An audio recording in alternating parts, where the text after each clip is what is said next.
We got a few obvious choices. All right, well, I mean, we could talk about this one all night. We're not going to do that, but... Oh, let's. Oh, why not? Yeah. Stay here at the yard. Just be ready for... Can we all take the same guy? We can definitely all take the same guy. But I think we should each, acknowledge somebody else. And, we talked about a lot of them acknowledge already. other people and just simply Cain. We're all going to pick Matt Cain. That's for sure. But, I'll acknowledge Gregor Blanco because I do, that catch... Aaron Rowan made a catch in the Jonathan Sanchez no-hitter that will be remembered by Giants fans forever. And it is a little different when it's a perfect game. But still, Rowan made a great play. This was on a whole different level. I mean, this is... How do you make a play better than that one? That was just an astounding... I still do not know how he did that. It looked bad the minute it was hit. It looked bad the minute it was hit. And then as he was racing for it, I started to think, oh, wait a minute. I think he's not only going to get it, I think he knows he's going to get it. And then at the very last moment, it was almost like the ball had a little screwball-type movement on it. And it was just like moving away from him. And just as he was about to get there, and I thought, oh, he can't get it. And he makes that dive, and it just almost seemed like somehow he just willed it to happen. Yeah. As he had a superhuman extension, a superhuman leap when he left his feet, whatever it was. Maybe if it was anything but a no-hitter / perfect game, maybe he doesn't catch that ball. Maybe that was the little extra that it took for him to do something just totally. It was almost like an out-of-body experience, I'm sure, for him, because it was truly an extraordinary play. Yeah, we were down in the clubhouse before the game with Willie Mays, and it was Willie and Angel Pagan who were having this discussion, but Willie was showing all of us and Angel how far he would push his glove up onto his hand, and Willie's point was, hey, you never know, you might need that extra inch of reach. It can come in handy. And who knows, maybe Gregor Blanco just had a little extra. He did catch it at the top end of his glove. I mean, he needed all of it. Yeah. So, for a guy who made a play that's going to be forever remembered, I'm acknowledging. That's another point, though. He's left-handed, the glove's on his right hand, and he's not going to the glove side for that. If he'd been right-handed with the glove in the left hand, a little bit easier play for him. So, I mean, it would have been a great play either way, but anyway, just fantastic. Incredible. And that's when you knew. I mean, we knew it was a special night. To me, at least, I thought it's going to happen now after he made that play. Well, and a little bit of history, too. It was Mays who told me, and we're still seeing replays of it up here in the booth, this incredible play by Blanco. Juan Marichal had the very first no-hitter for the San Francisco Giants. It was against Houston, ironically.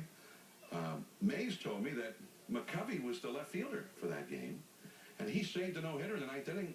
He went up at the wall in left field at Candlestick and brought a home run back into the park. Wow.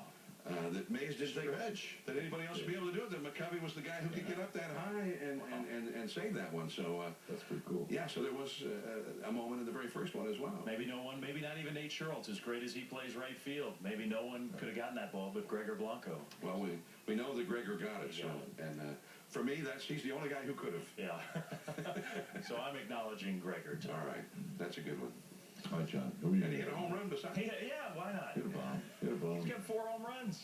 All right, well, for me, the crowd, they were cheering Cain every time he finished an inning because he was just mowing them down inning after inning. But Melky Cabrera in the 6th inning, Snyder, I don't know how you guys saw it over the TV side, but when Snyder hit that ball, in my headphones, Lee's got the microphone down on the backstop, I mean, it sounded like it just was an explosion off the bat. I thought that ball was gone. And Kuiper said later, says that he thinks a lot of people in the ballpark thought the same thing. And Melky goes back, and he gets right to the wall, and then he moves along the wall. His back is practically up against the wall. He moves along the wall. And then he had a little jump at the last. It wasn't spectacular. He didn't have to go fully extended, all that. He didn't pull it out of the stands or anything like that. But the crowd went nuts when he caught that ball. And the perfect game was still alive, and then Cain strikes out the pinch hitter Bixler next.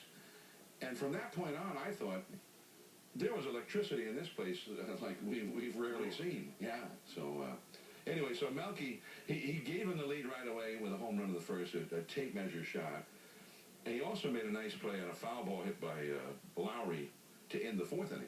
I mean, he went a long way. We didn't know if he could get that far or not with that hamstring being a little bit tender.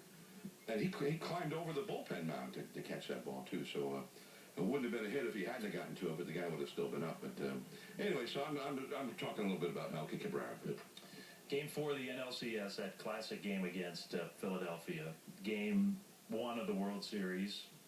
I mean, I think the atmosphere you're talking about from that moment on rivaled those games. Yeah. I really think it did. It felt a lot like that time. It reminded me of it. Totally into it.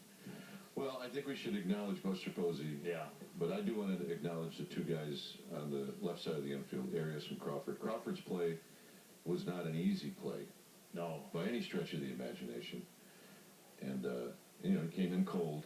But when they announced Jason Castro, John and I both looked at each other. Because Castro's parents were in the TV booth before the game. He's from Castro Valley. Yeah.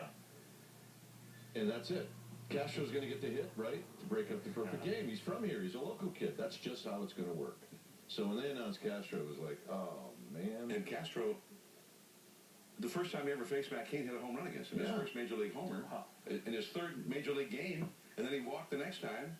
And he never had faced him again until the 9th inning of the perfect game. I told his mom, why is he not playing? He's got a home run off him. She goes, I know. We're thinking the same thing. So all of a sudden, there he is. And it's like, We had a blimp shot of the ground ball. Oh, did you? And he went quite a ways to his right and back. Which means you're going to throw flat-footed and you're going to not have a whole lot on it. You better be after it. Yeah. I mean, this is look how far he went. So he ends up throwing the ball from nearly the third base foul line. So that was a good play. So I'll acknowledge it. I mean, that's just as long a throw as a third baseman has to make. Absolutely. From right along With not a whole lot on the deep line. third, yeah. Not a whole lot on the line. I just you know. Yeah. You screw this up, and yeah. you're the guy who screwed it up, yeah. Wow. Well, Matt Cain, ultimately, though, he's the man. Congratulations, Matt. What's on Tap is sponsored by Tap Plastics. And the Giants and the Astros have another game here. It's not the last time the Giants have played the Astros, even in this park. They're coming back. But it's a chance for the Giants to finish off. Have they still not had a sweep this year? Wait, I think the I've 4 games. Oh, Haven't swept the 3 games yet, though. sweep. Yeah. We talked about those. He's a tough guy. Oh, Wandy Rodriguez is good. He's tough. So. He's the ace. He is the ace of their staff. And, you know, and they have to be really careful that they don't have perfect game hangover. They could. I think they could be celebrating. Yeah. You did? I don't remember. Sounds good, though. Some guys still have it, yeah. I don't remember. But then the Giants head on the road. So tomorrow we'll be here 12:45 for Let's do it. Okay, what's on Tap? Sponsored